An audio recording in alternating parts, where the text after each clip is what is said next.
Shop धरिबा धरी आनी जंगल रे छाड़िबा तांकर नीतिदिनिया काम। हेले कथारे अछि ना, जदि बेला खराब पड़िबो ताहाले भेड़ा बुड़िबो।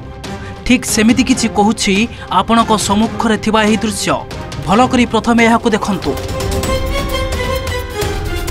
ए हेउछंती बाबा गौर जगदला, जे साप धरिबारे सिद्धहस्त।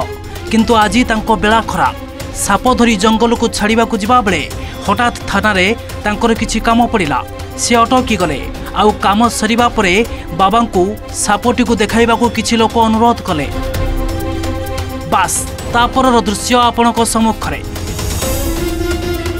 घटना सुवर्णपुर जिला वीर महाराजपुर मेंढामाल गाँवर साप धराड़ी गौर जगदलांकु खबर मिलिथिला कि चंपामाल गाँव में जनक घरे साप पशिछि। गौर संगे संगे बाहरी गले।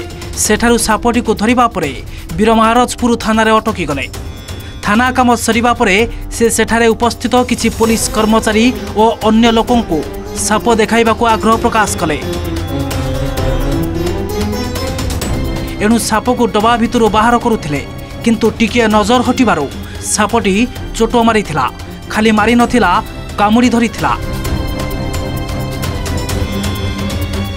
गुरुतर गौरंकु पुलिस पीसीआर गाड़ी रे सोनपुर डाक्तरखाना को निया जाइथिला। किंतु चिकित्साधीन अवस्था गौर जगदलांक सेठारे मृत्यु हो जाइछि। गौर आज को 15 वर्ष हेलाणी ए काम करुथिले भी आज कथा सरीगला। साधारण असावधानता जीवन नहीं गला। सोनपुर रवींद्र होता रिपोर्ट, ओटीवी।